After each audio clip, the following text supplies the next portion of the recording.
This video was sponsored by Card Kingdom. You can visit their store by using my referral link in the description below.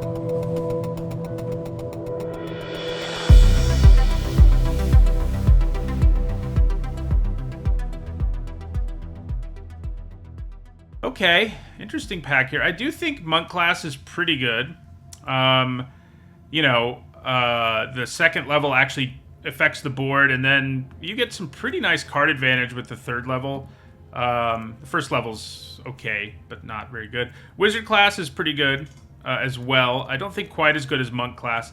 Displacer Beast is really good. Not too surprising. Good stats and does a thing when it enters the battlefield. It usually turns out to be a pretty decent card. I think we take Monk class here. I mean, it is a gold card, but I think it's a strong enough one that we can take it here and go for it. Yeah, I mean, I think Wizard class and Displacer Beast are both quite good too, and they are monocolored, and maybe Monk class isn't like way better than either of them, but I do think it's better, so I'm going to take the class here. Okay, so this is a terrible rare and limited. Alright, so we've got Displacer Beast and Priest of Ancient Lore here. They're both really good. I think I like Displacer Beast a little bit more. It also has the nice late game mana sink type ability, and it has better stats overall, so yeah. Halcyon Glaze does have cool art. I don't really think of it as bird art, but I'm with you on that. That is a cool card. I remember back in the day, that's in like Ravnica, right? I drafted a deck like when Ravnica was brand new that had like 2 of those, and that was pretty fun. Yeah, we'll take Displacer Beast here.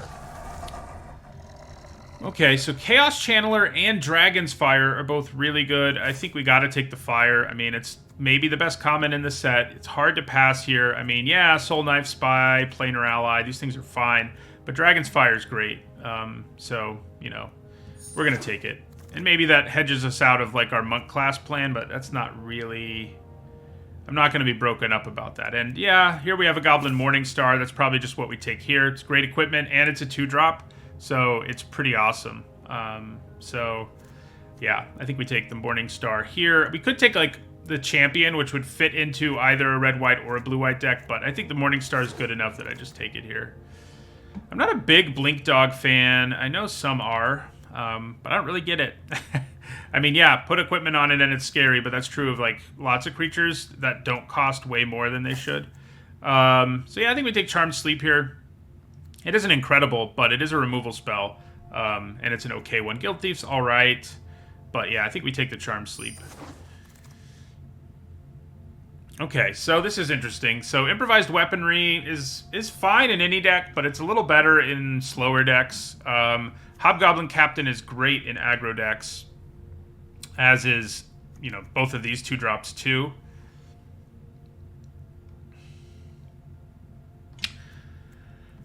I think I want Hobgoblin Captain. Like, he just enables ridiculous starts and will also give us a couple of goblins. And there's a little bit of goblin synergy in this set, and if we could pick some of that up, I think we'd be pretty happy.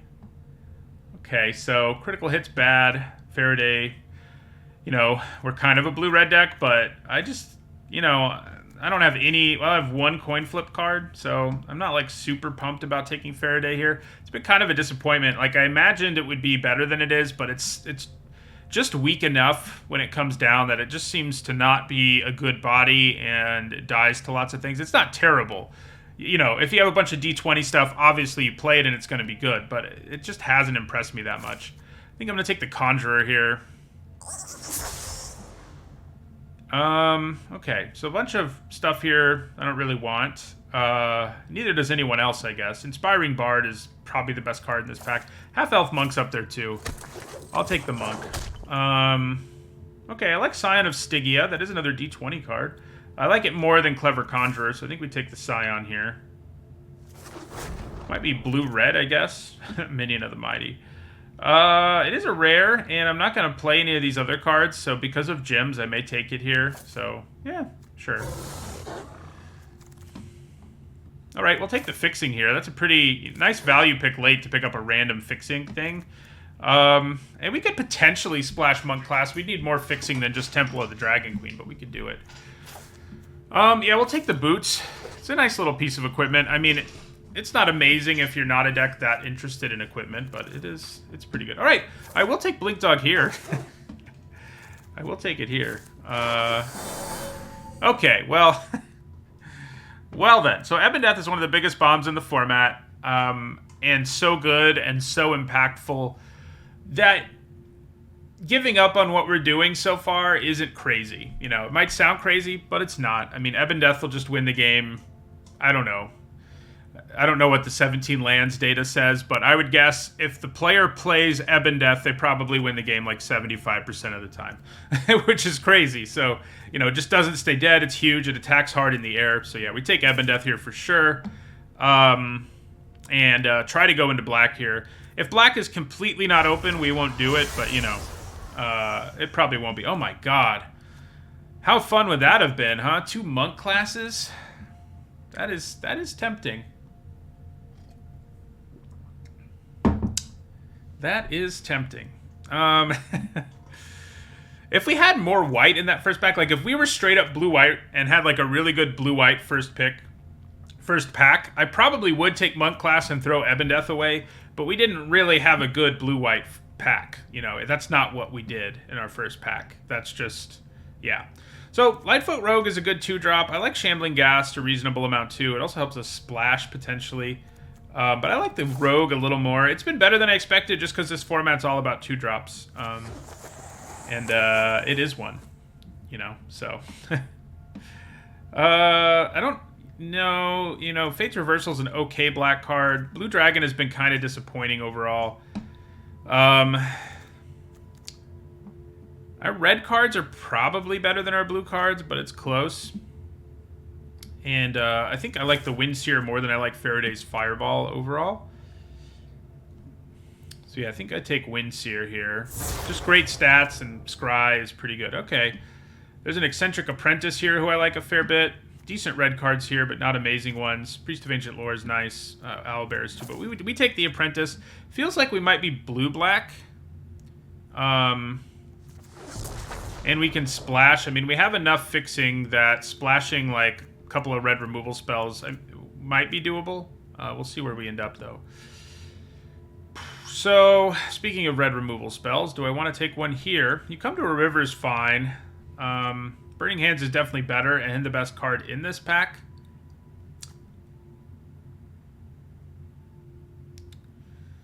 The black cards here, you know, Fate's Reversal's okay. It's not amazing, especially if you're not dungeoning. I think we'll grab Burning Hands here over the mediocre blue cards, and we could still end up... I mean, we are getting to a place where we probably need to commit to something. But yeah. So, this pack doesn't have much for us, no matter what we do. Herd Gorger's nice, but that's not where we are. I think we just take a Pit Trap. Could give us a little more fixing. It's like half a treasure, so I don't hate it. Yeah, this draft is kind of train-wrecking like our last one. Contact Other Planes pretty good.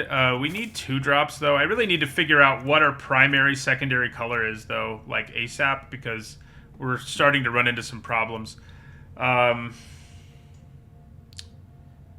we don't have very many 2-drops no matter how you shake it right now. So I think we take the Veteran. Targnoll, huh? Okay, interesting. A Targnar, rather. He's a Knoll, but it's not his name. Alright. I think we're going to grab this Javelineer. Are we? I don't know. Yeah, go with the Javelineer there. Okay, go with Valor Singer here. So, here's what I think is happening. Charm Sleep is definitely the best card in that pack. I just don't think it's where we wanted to go. We'll grab Kick the Door here. I think we're going black-red. We're going at it a little late, so this could end up being a complete disaster. But we don't really want any of these, but I guess I'll take You Come to a River. All right, another Armory Veteran. I don't hate that. All right. So we could, you know, try to ignore our Ebon Death and stuff like that, but I think our red cards are good enough, you know, and this is basically just an aggro deck. I think this is what we want to do. We do kind of have to hope there's enough playables in the pack 3 for us to not... I mean, I'll play Spare Dagger the way things are looking. What is happening here? Okay, so if black is one of our primary colors, we already have Temple of the Dragon Queen, so we definitely try to splash Xanathar here. It's great. You know, we're seeing all these bombs that are making our lives harder, but I think it's what we do. We grab Xanathar, and the tricky thing is we need like we need like 12 or 13 cards out of this pack. Yeah, we could go back to blue-black, I guess. That's a thing. And so picking up fixing is going to be a challenge, but I think we do it. I mean, why wouldn't we? We could go straight up 3 colors if we really had to, I guess. It wouldn't be a disaster. Like, we could throw in the Windseer, for example. Maybe Displacer Beast and Eccentric Apprentice. We definitely would throw in the Windseer, I think. He's great, too, but yeah. Okay, so we're not good at treasure. We have a little bit of it. Skullport Merchant gives us fixing. You know, there is a 2-drop here that's a little tempting, but we're kind of doing okay on 2s. I think we grab Skullport Merchant here. It also makes steel cards better because we can sack their stuff, and it's more fixing for Xanathar. So I think it's what we take here. It's a great card anyway. Like, it should be taken pretty highly, period, pretty much. So... critical hit's bad. Jaded Sellsword's not very good. Neither is Dueling Rapier. So this pack's pretty disappointing for us. We do have 2 Armory Veterans, so the Rapier gets a little better when you have that going on, I guess. Do I like it more than Sellsword? Probably. Yeah... Here's an Evolving Wilds. I guess I'm going to take it, but I think this draft may have just gone very sideways on us as we continue to see nothing that we want, basically. All right, we'll grab Hoarding Ogre. We have, like, 2 really powerful cards, but, you know, getting to that point in the game is going to be a challenge. Blue probably was the safe bet. I think maybe I made a mistake with Ebon Death. It's definitely a real possibility that I did. That I went a little too hard on Ebon Death, but he is that good, so, you know. I think we'll grab the Manticore here. Okay, so... Deadly Dispute's not amazing in our deck, especially because we don't have the steel card.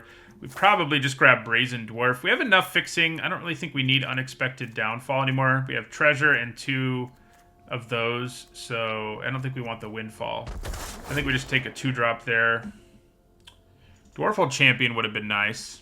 But yeah, I'll take Faraday's Fireball here. Javelineer is not a bad thing to grab.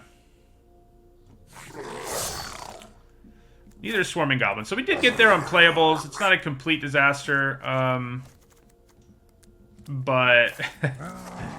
yeah. Poor Gretchen. She'd be so good in other formats, but...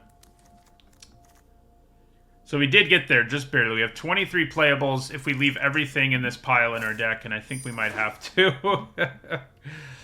Oh, boy. It's not terrible. I mean, we have a nice aggressive curve, and then we have 2 very powerful cards in Xanathar and Ebon Death, so I think we'll do okay. But, yeah, giving up red at some point might have been worth it. We do have a lot of blue playables, so...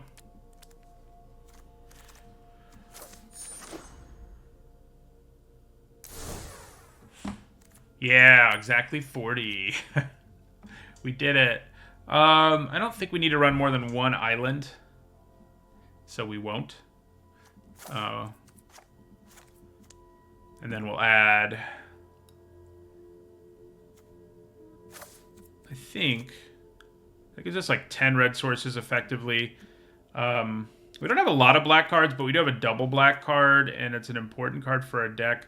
I guess maybe going 9 red is better. We do have treasure and stuff, and then we have the wilds and the temple that we can play for red.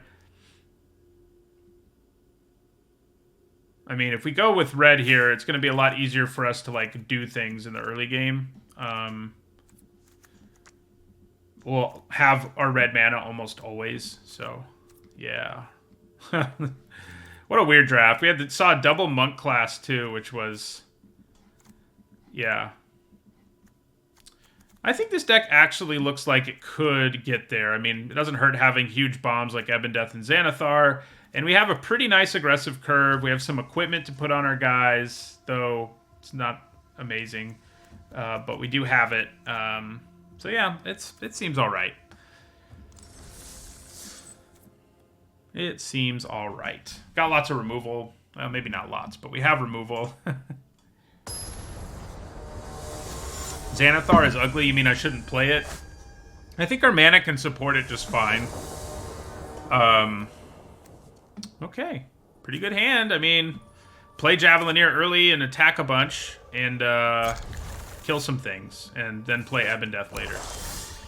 And we even already have Ebon Death mana. How about that?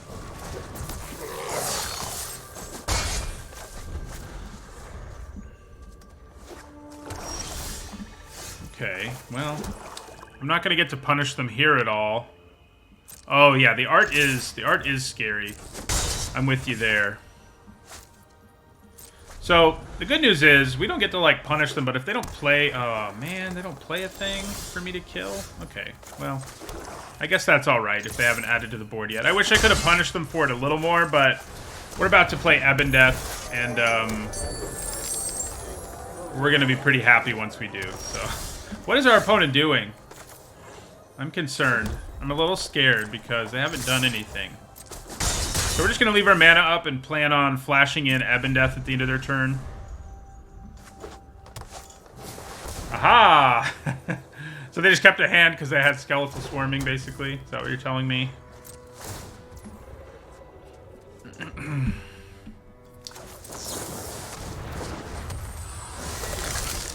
We'll just play our bomb too then, I guess.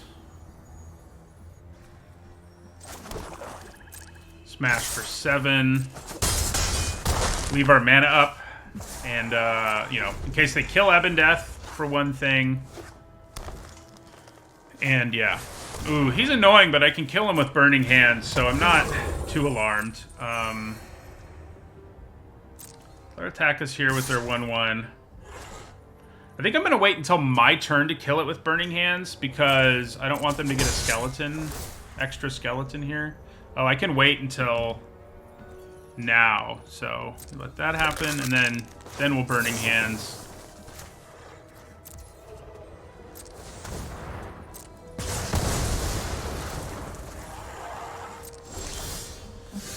Okay.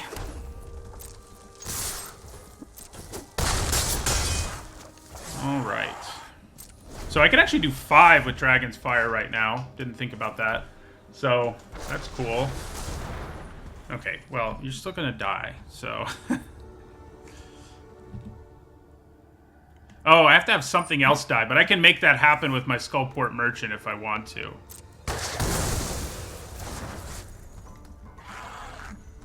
Yeah. Okay. So that's what we'll do. I could also just use Dragon's Fire to kill Grim Wanderer, and then play Ebon Death. Yeah, that's probably better. These two guys have to attack us.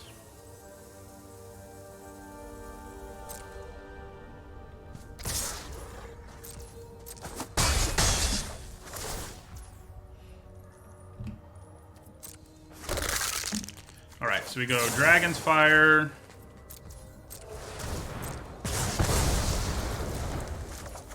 Ebon Death, yeah. So, Ebon Death is bonkers.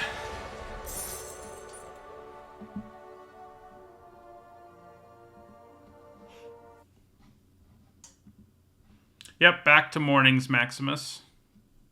Did I already say that? I feel like I might have said that. But I said it again. Alright, so let's just play Ebon Death on turn 4 every game. Can we do that?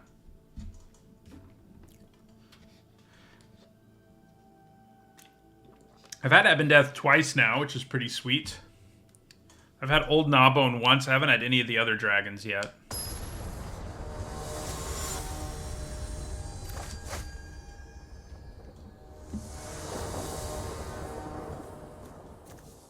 well, we keep it. We do need to draw a mountain, or a swamp rather, or one of our lands that can produce that mana.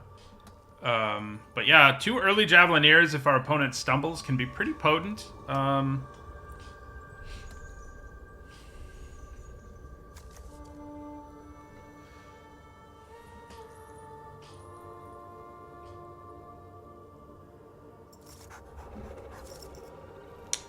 Yeah, so usually when you're in black-red, you can do some pretty sweet synergistic stuff like Sepulchre Ghoul and the Act of Treason, Treachery type effect. But we're not doing any of that, sadly. We do have 1 sack outlet, but I think you need like 2 before you feel like you're in business on taking the steel card. Alright. Javelineer, go. Well, Javelineer, attack you go, actually.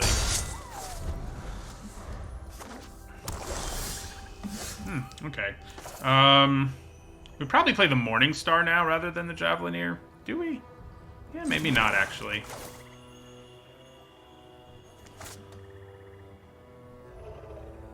Yeah, I think we do. I think we attack here with Javelineer number 1, then play the Morning Star. So we just get the Goblin. We don't get to equip it, but I can play Javelineer and equip this next turn, which is pretty good. Yeah, that's what we're going to do. So we're going to play Javelineer.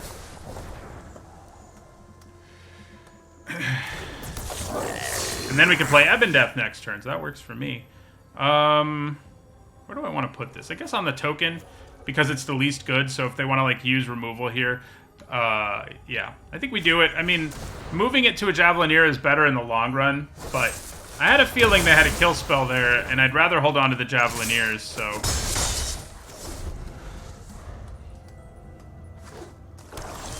Wow. Well, they're in trouble. We're going to attack for 2. And then just flash in Ebon Death at the end of their turn. They're probably like, wait, why didn't they equip their Morning Star or something?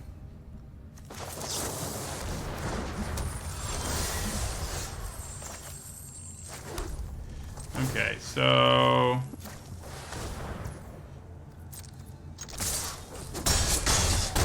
Drops them to 6.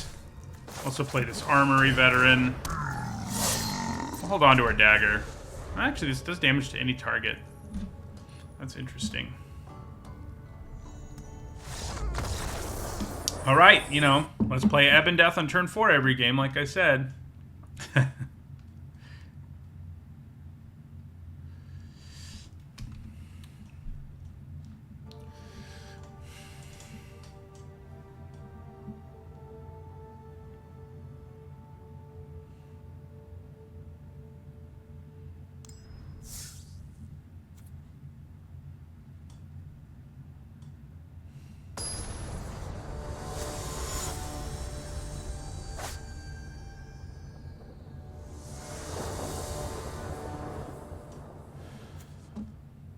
Weird hand, because we're going to go with red on our Temple of the Dragon Queen, but it's a good hand, so we're happy with that.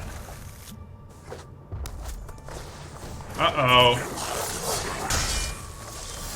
Someone else is in on the going aggro with Javelineers. Yeah, we're going to go with red.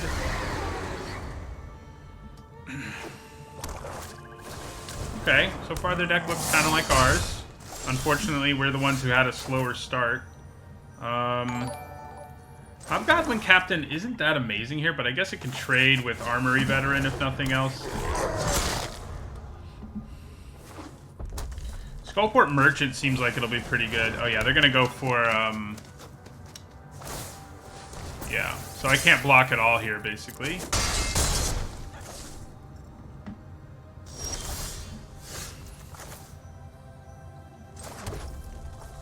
Yeah, so play Skullport Merchant. I guess I just attack. I guess we try to race here. And I just have to take the damage from Armory Veteran. I don't want to play any of this other stuff. I think playing Hoarding Ogre on next turn will be pretty good. Yeah, so I'll take 3.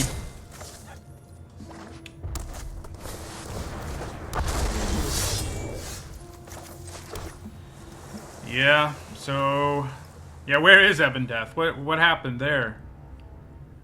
That's very true. Alright, so I think we kind of have to stop attacking here. I really need to find removal, actually, is what we need to do. Because if we kill that Armory Veteran, we're not in that much trouble. But with it in play, I'm not loving life. I could play Ogre and Javelineer here. It's not a terrible plan, I don't think.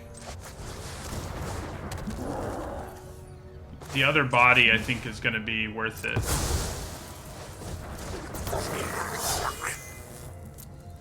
Because we can at least double... I may even, like, triple block the Veteran because of how much of a problem it is.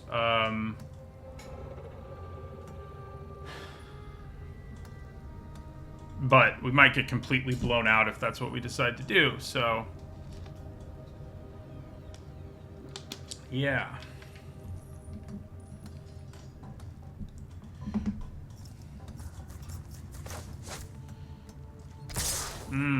Okay. So that's not good. We're gonna try to block there. And here. And we'll take the rest. Oh wait, we don't want to block with that. We'll block like that.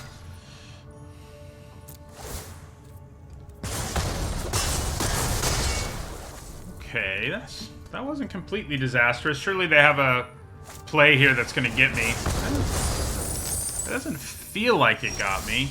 Of course, not drawing a real card there is pretty rough. Yeah, I mean, this is where our mediocre equipment comes back to bite us, because they're both so, you know, mediocre.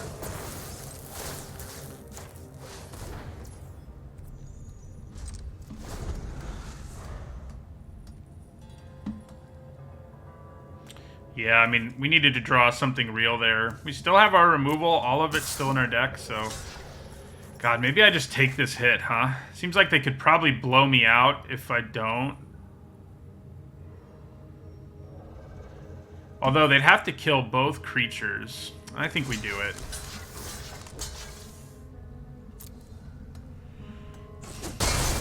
Okay. That's... I mean, I'm at the mercy of the top of my deck, but... I'm not too alarmed. Of course, they have 3 cards in their hand and haven't played anything this turn. So maybe I should be. Oh, good. 2 tokens. Oh, hello. If only this guy didn't come into play tapped, huh? So we definitely move... Oopsie, we don't want to do that. We move Spare Dagger to the Javelineer here and end our turn. And then they attack us. We probably try to block Swarming Goblin, and we're going to have to be on the defensive with our Ebon Death this game. Oh, good. So they can hit me for 6 here. Yeah. That's not good. They can hit me for 7, actually. Yeah. So I'm going to have to draw something amazing here, or it's over. Look out. And we do not. Yeah, we did. Oh yeah, Army Veteran's good. Although basically every 2-drop in this set is better than it would be in a normal set. So yeah, Armory Veteran is really good.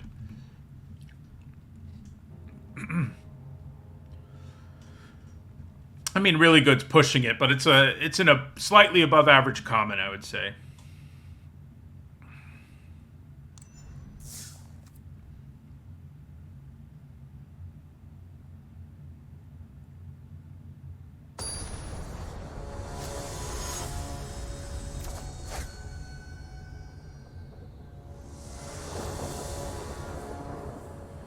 Well, okay. Just need a 4th land. It's really funny that it's happening this way, because in our last draft we had Brunor and Fighter Class and never saw either of them. Granted, you know, we went 1-3, so we only had 4 games, but still.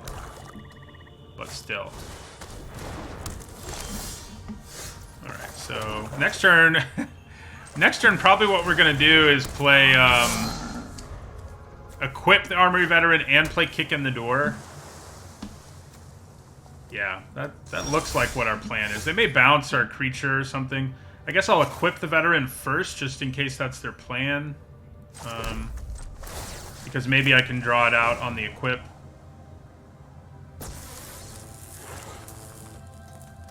I could also just hold on to Kick in the Door if I'm that concerned about them having a thing. But that seems...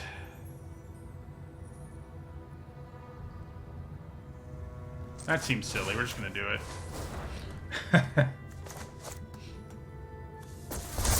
Nice. We're not that good at venturing, so... okay, well, alright. So I think we'll take the 2-drop. Obviously, we're playing Ebon Death this next turn.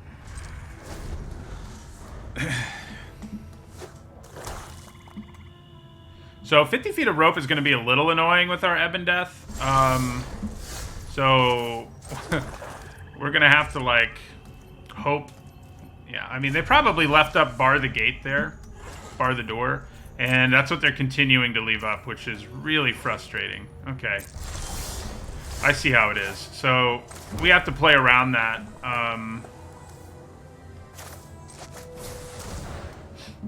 And I think we will.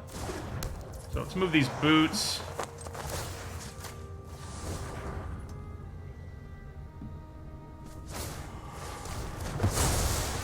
Okay, then we'll play Brazen Dwarf.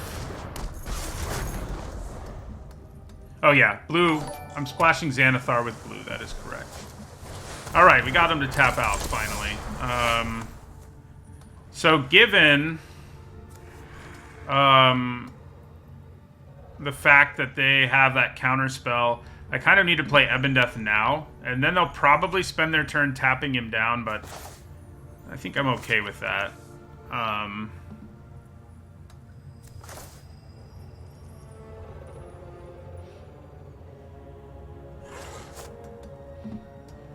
Yeah. So I'll play Ebon Death here. We're like 90% sure they have counter magic, so...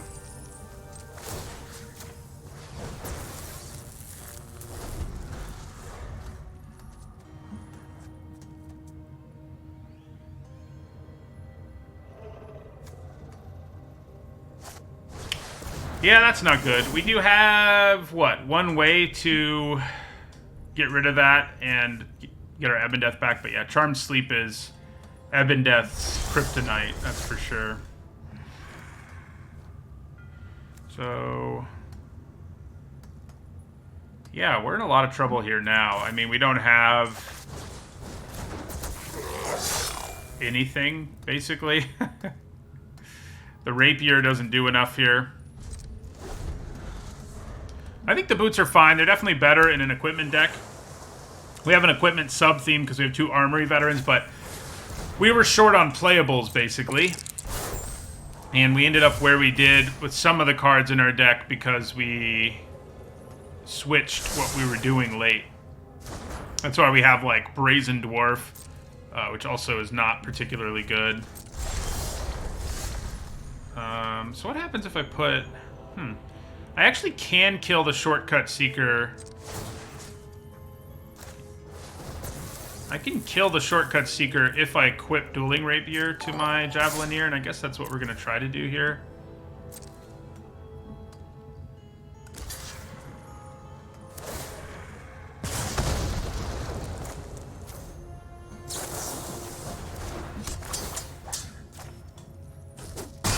Yeah. Okay, so...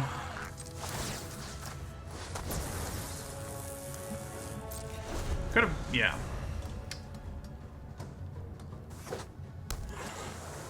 Probably should have realized that last turn, but, you know.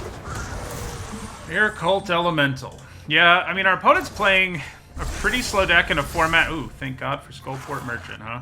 So we unfortunately don't have the black mana to sack Ebon Death and get it back in the same turn right now. However, we can...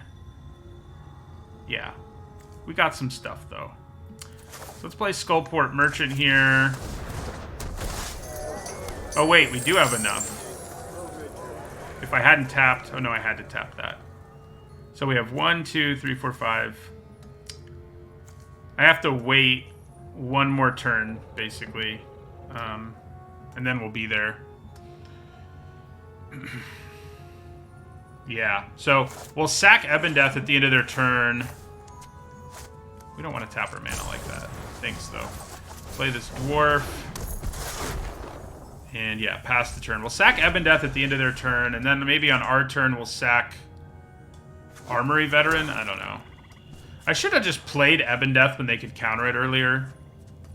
I think they had Charmed Sleep all along, but it getting countered wouldn't be that big a deal since it can just, you know, come back.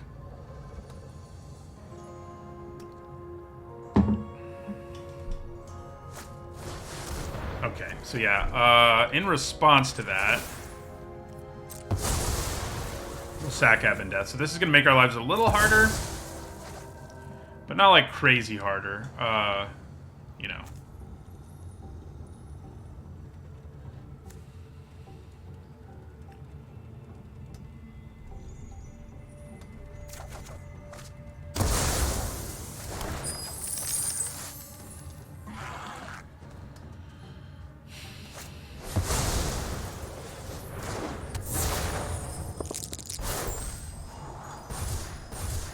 Hi, Grixis Leader.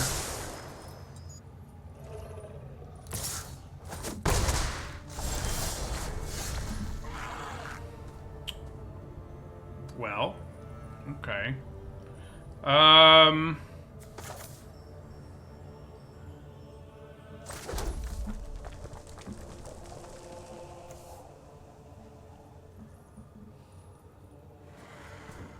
Yeah.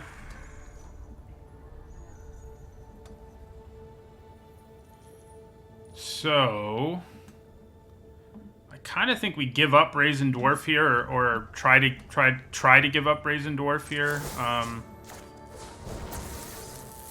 and then we play Ebon Death. We have to kind of hope they don't have another Charmed Sleep or something.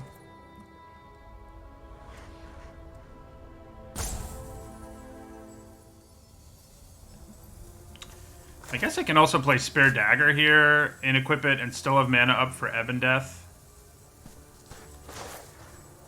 Yeah. I guess I'll do that.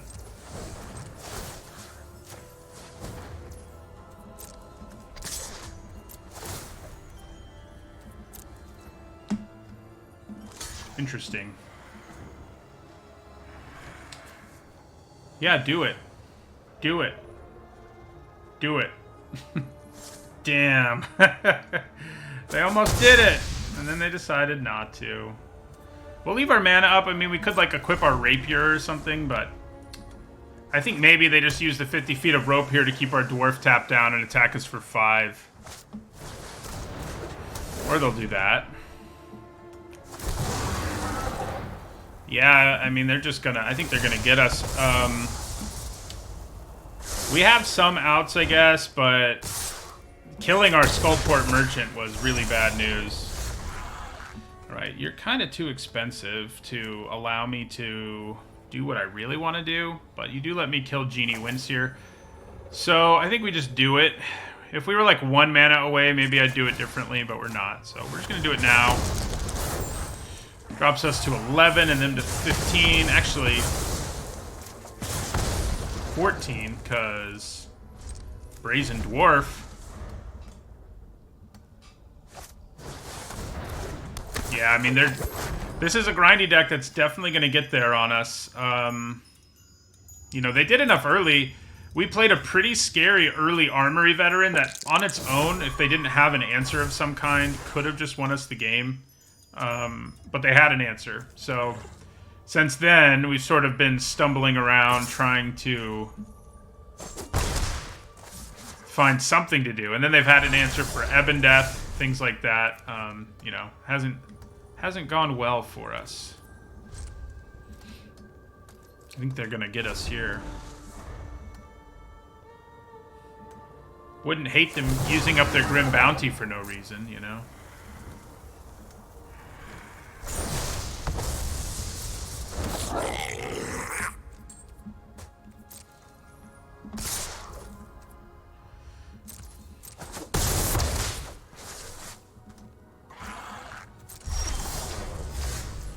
Okay. I like that they said good game. Anytime somebody says good game when there's some uncertainty, you know, I think it's pretty funny. I mean, there's not that much uncertainty, but I don't actually think they're going to win this turn. So, our Manticore and Burning Hands should see to it that that's the case.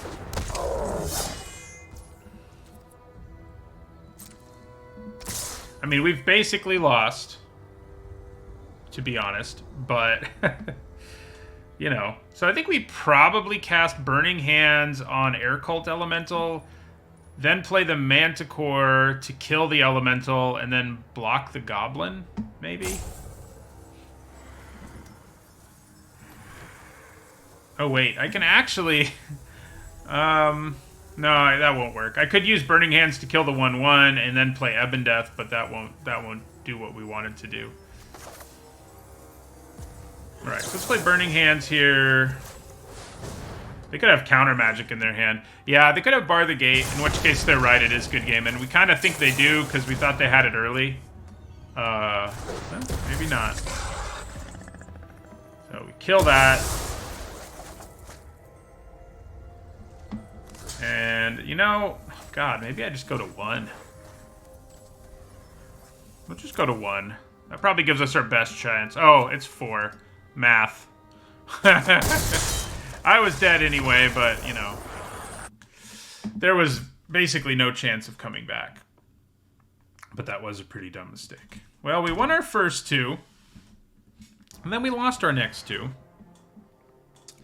It's been interesting, you know, the subpar card quality has come up. You know, the first 2 games we won on the back of the bomb that we took that led to our overall, you know, playing a few cards that aren't things I would like to be playing. That has been what's basically lost us our games. I mean, we have really bad cards out there. I mean, you know, in that game, our opponent having Charmed Sleep for our 2 biggest threats, 2 threats that could have won the game on their own, was what got us, really. And then killing our poor Skullport Merchant. That was sad. He was going to set everything up for us. So yeah, they had the answers for our actual good cards. Ugh. Kind of think this is one we have to mulligan. Yeah. Right, this is better. I do think we have to send back Xanathar. I mean, we have Hoarding Ogre, I guess, but Xanathar is just not going to be a thing until pretty late. So, and we have ways to shuffle our deck, so he, you know, he might show up.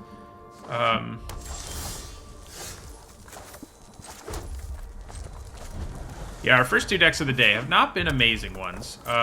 You know, this one can, as we've seen when we have these really aggressive curves, this one can do a thing, but, like, it doesn't do the thing well enough. Yeah, and so, once again, we're not really punishing an opponent who's having a slow start, which is kind of what you need to be doing. Okay. So, I'll play our Hoarding Ogre here. So, holding on to Xanathar would have worked out pretty well. I think.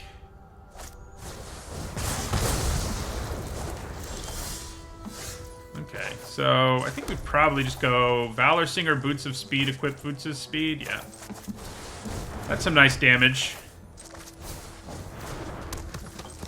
4.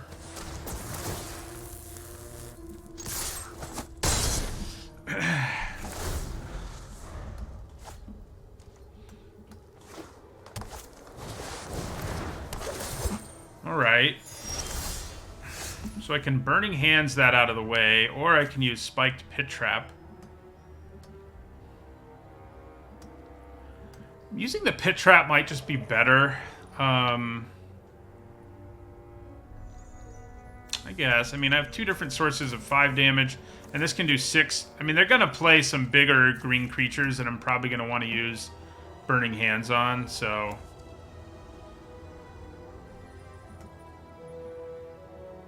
yeah, I think we just use the pit trap here. Nice, we get a treasure. So if we ever get that Xanathar back, look out. Drop him to 13. They should keep paying life, shouldn't they?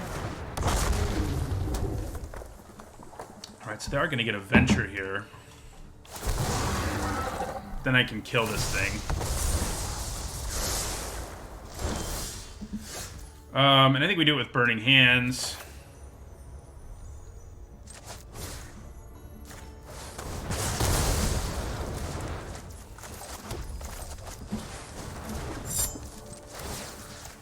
Attack for 5.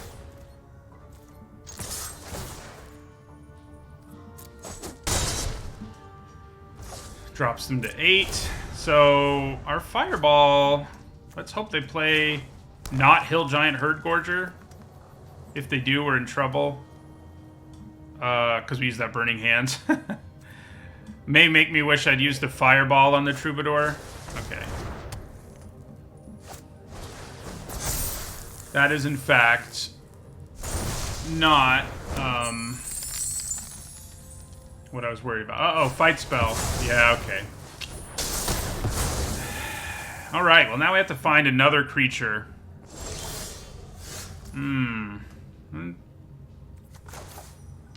Any creature will do, pretty much. You know, that's the thing here. So, I think we probably just pass the turn.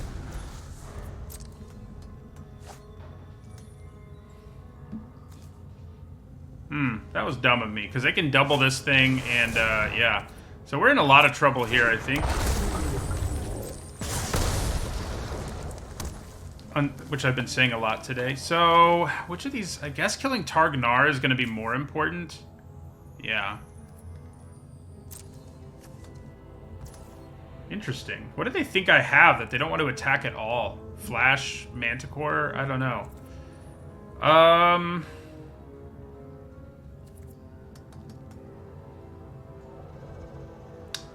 Yeah, I think we fire off the Fireball on Targnar here. Nice. Drops him to 6. Hello. That's a really good draw. Because... Menace.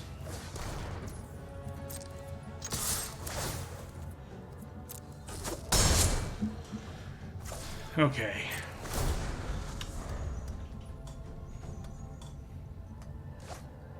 Do they have more removal?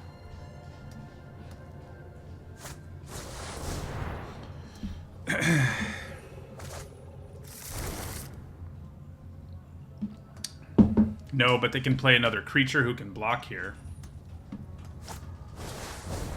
I don't know why they said, oh, yeah, it's a good game because I can kill the Hobgoblin Captain with the dagger. Nice.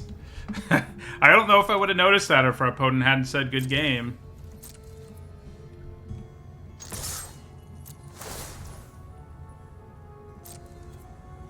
Take action.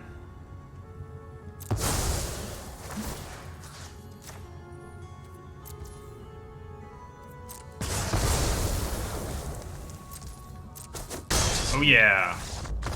We won one without Ebon Death. Okay, pretty good hand. Yeah. Got Evolving Wilds. Probably grab a Swamp with it. Yeah, I mean, we want the Swamp more than anything else. Yeah. Okay, so Javelineer. This is a hand that might let us actually run over someone who has a slow start. We haven't seen a lot of been able to punish slow starts so far. So the question here is, do I play Brazen Dwarf or Morningstar? If I play the Dwarf first, I get a coin flip, but I also... Yeah, I guess it's probably the dwarf. Yeah, it's probably the dwarf. Yeah, I'll play the dwarf here. Because either way, I mean, I'm adding... This adds 2 power to the board. This adds 1. If I play the Morning Star... Yeah. Alright. We're okay with that. Another Javelineer. That's a pretty good draw. Okay, so let's play our Morning Star. Drop him to 17.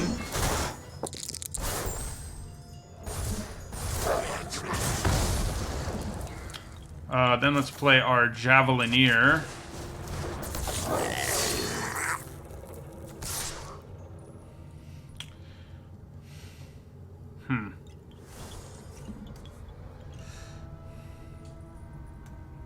I'm trying to decide if it makes more sense to attack here or not. I don't think it does. I think we just attack with Javelineer.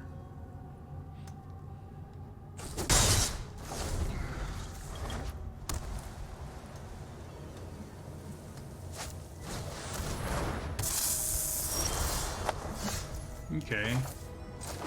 Black mana is useful.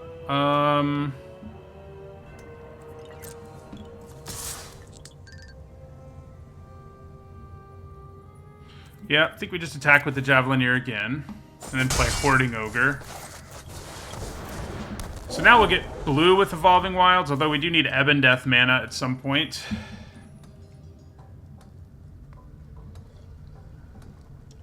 I wonder if I should have been more aggressive here and just accepted the fact that that Guild Thief was going to get big, but... So anytime somebody plays Thieves' Tools like that, it does make it feel pretty bad that you chose not to attack with your guy, you know. They're actually going to put it on Guild Thief here, which I think makes sense. The Fangblade can block and kill everything. And that's not true of anything else over there. You know, the Guild Thief can't do it. The Fangblade has a more powerful trigger, arguably, but... Okay. So... I think here we attack with both of these.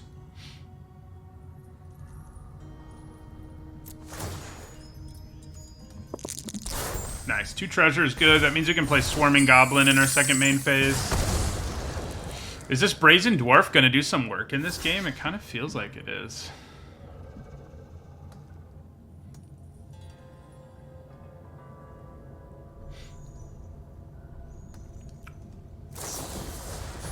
Okay, well. I am not super broken up about that, I gotta say. Yeah, so let's play our Goblins. See if we can get another good roll.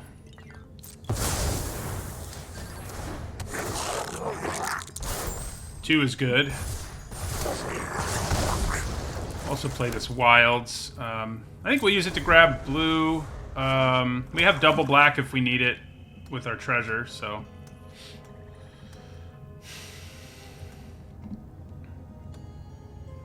This is where the 2-drop Goblin who gives...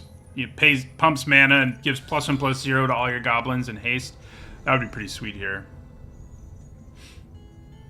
So aside from Magic, are there other games I play? A little bit. Most of my like gaming time goes towards Magic, especially because it's kind of my job too. so it's you know, that's kind of what ends up happening. Okay. All right, so let's search up an island, but mostly I just play Magic. Play some board games and stuff occasionally.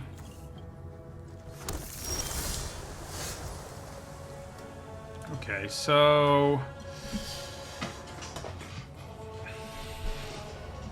Chattering Skeletons is a pretty big nuisance here.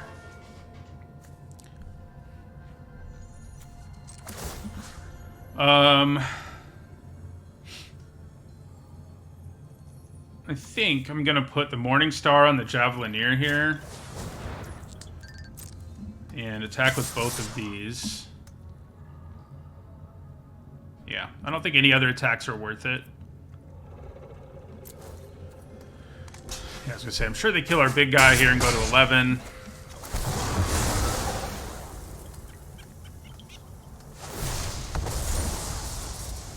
Come on, Xanathar.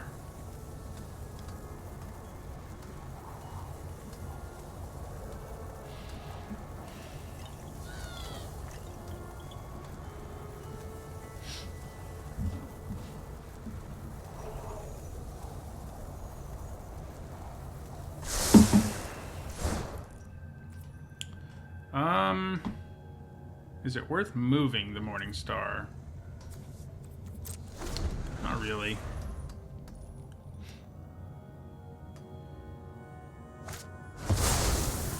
Yeah, that's annoying.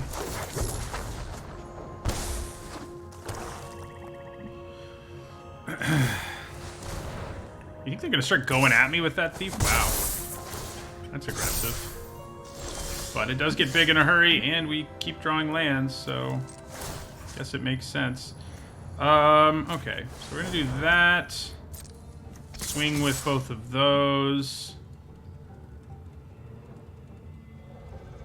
I guess Brazen Dwarf is kind of a free swing here. Yeah.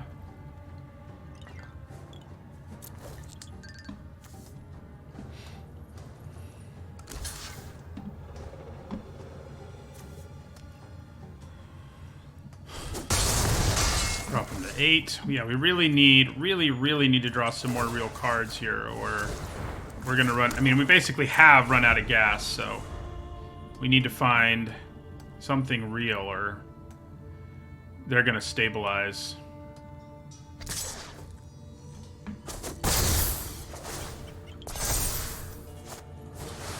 Yep, that's not good. Oh my god. Okay, yeah, we just end our turn. I really feel like it almost feels like you should just always be playing 16 lands in this format. I mean, some of it's confirmation bias to be sure, but it really seems like I always draw more lands than I need, like on a regular basis. I don't know if they changed like the hand smoothing algorithm or what, but it's been kind of brutal. Okay, that's a pretty good draw. Can try to help us find one of our bombs, if nothing else.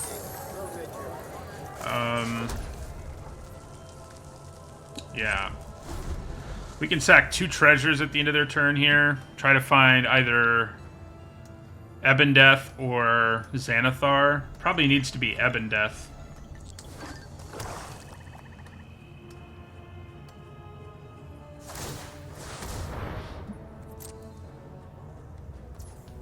So we're gonna attack for 6 unblockable here.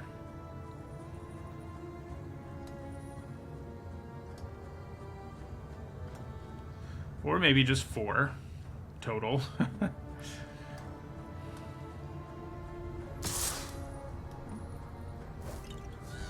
No, yeah, they're going for the 6, which I think makes sense.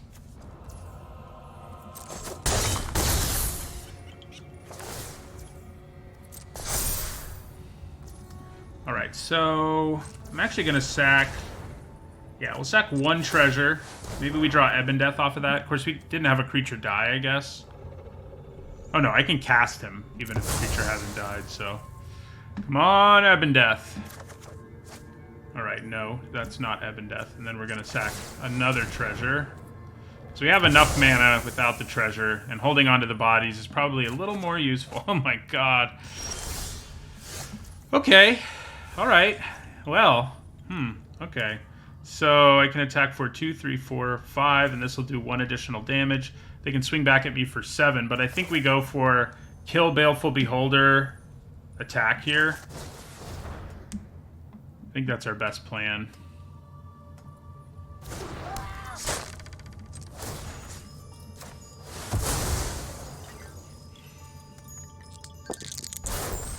Get a treasure out of the deal. Just sacrifice, which is good. Yeah, we'll just swing out here.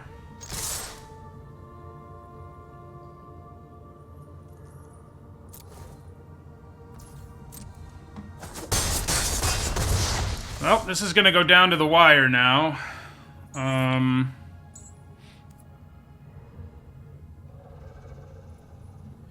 Guess I'll play another swamp here. In the event, like, they kill one of my creatures, I can at least sack it to draw a card. And sack a treasure. Oh, I wouldn't be able to do both. It doesn't really matter. So if they can do 8 to me here, obviously enough we're dead.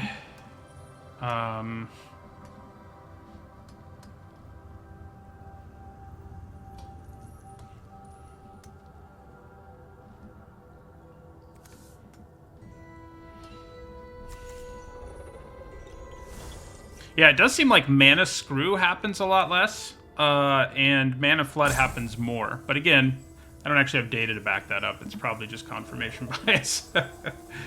But it does seem that way in this format. Okay, so we're going to sack a treasure in response to that.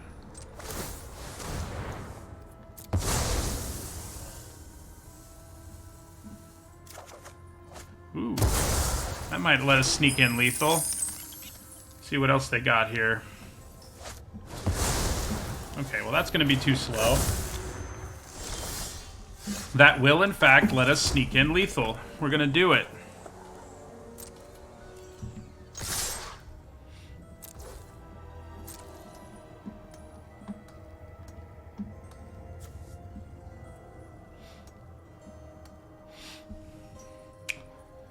Doesn't matter how they block, we put Dueling Rapier on what they don't block, and then they're dead. What's nasty is we can even kill that Guild Thief this turn, if we want to.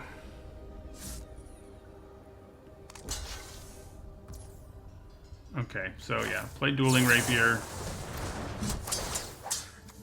Stick it on the Javelineer. So even if we didn't kill them this turn, they would have been in a world of hurt, because then we would have played Manticore and killed Guild Thief.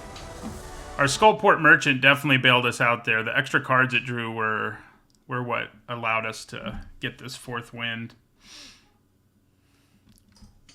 Still no Xanathar. He hasn't shown up.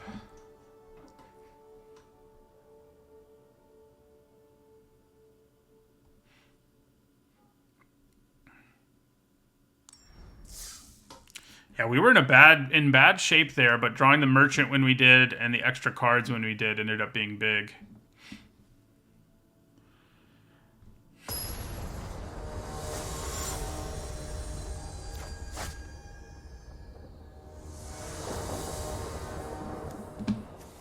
All right, looks good. We don't have any black mana, actually. Ugh. It might still be a keep, but... And it probably is. We have a 1 and a 2, after all.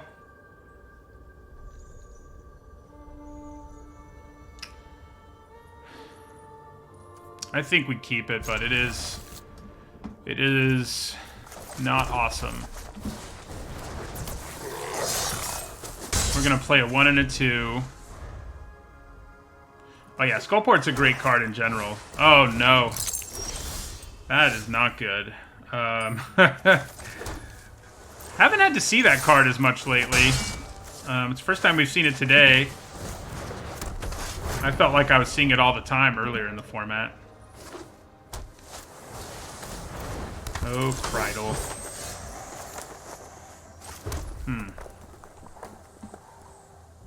I think we go with Valor Singer over the Captain here. Pump the Javelineer. So they're going to put the Talisman on Krydle and go to town, which is a gross combo.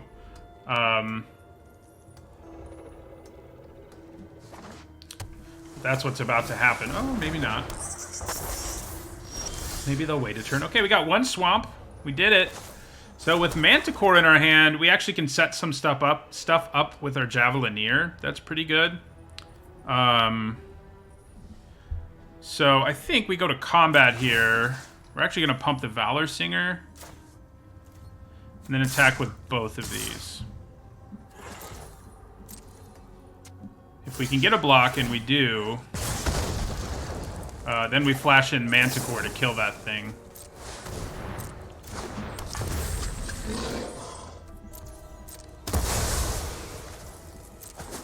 And we do 3 to them. Another swamp, and we can probably beat Reaper's Talisman. As is, it's already a little hard for them, the Talisman, just because of the situation. Okay, so we swing in here with Manticore, and then we play Armory Veteran, and the Hobgoblin Captain.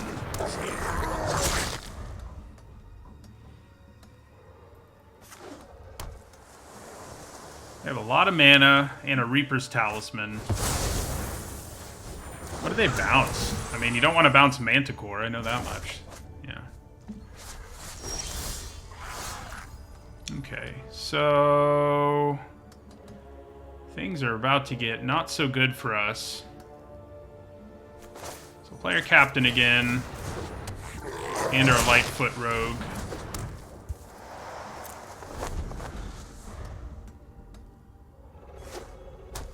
If they play another Air Cult Elemental here, that's pretty fun to chain together. So yeah, with Krydle and his ability, are they going to make him unblockable? Yeah, I was going to say, I don't know why they wouldn't. That Rapier would have been kind of nice, especially on our Armory Veteran. Oh yeah, okay. Now I think we can get a little bit reckless and not feel too bad about it. I think we just swing out here. Nice.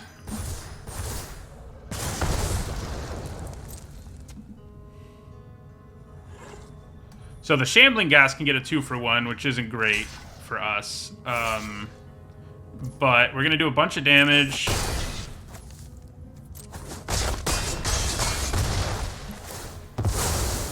Yeah, and then they'll kill our Hobgoblin Captain, I'm guessing. Definitely think it's worth it there, though. We could be a little worried they have counter magic, but I don't think I'm that concerned about it. That Air Cult Elemental can block our Ebon Death, which is really annoying.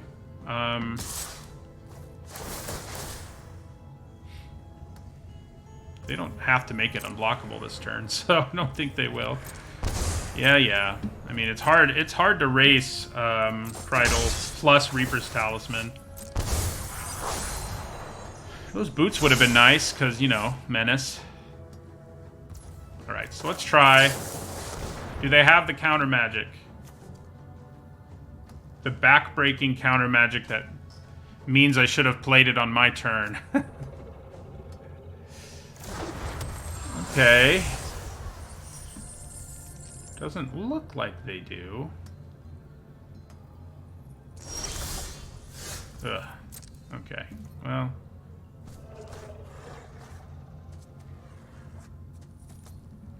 We'll attack with Ebon Death here. I should have just attacked with everything, I think.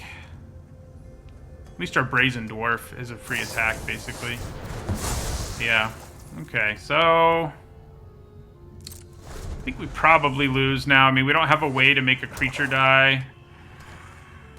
That's one reason attacking with everything could have been good, because if they did block, I could have just replayed him. So I probably should have. It's not like I can block either of these creatures anyway. So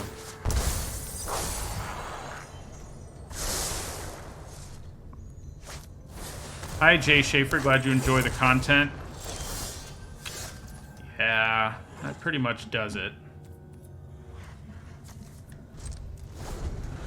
Eyes of the Beholder is what they've played. It's actually not that great in this format, but did the job there.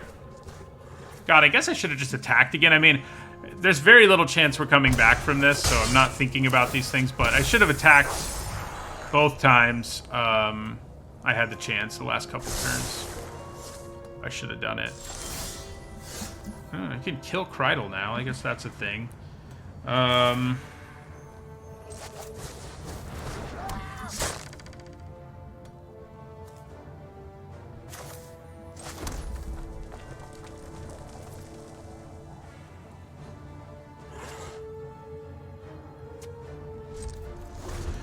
Let's leave our Pit Trap up.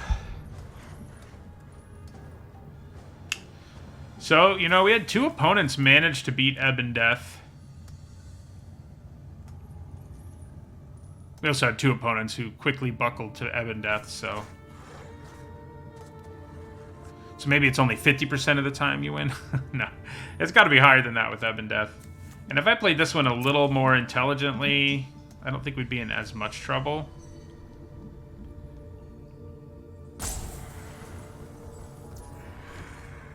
Alright, so... We're going to kill Pridal here. Try to. Which doesn't exactly solve our problems for us. It's pretty unfortunate that we never really got things going with, we never even played Xanathar. So we've had kind of a bummer of a day in terms of our cool cards. I mean, Ebb and Death is cool, and we did get to go off with him at least. But I've done it before, so I'm a little less than excited about it, comparatively to what getting Xanathar in play would have felt like. Yeah. So we went 4-3 in a lot of ways. I think this deck feels like it overperformed. So, you know, we kind of won some games, but didn't really feel dominant in at least 2 of our wins. We just kind of got there. But hey, we won more than we lost. So I will take it. Does really, you know, it does really feel more and more like one should... just be playing 16 lands, no matter what your deck is. You know, our deck had some expensive stuff in it, so we were at 17, but man, seems like in my small sample size at least, every time I do 17, there's some significant flooding issues.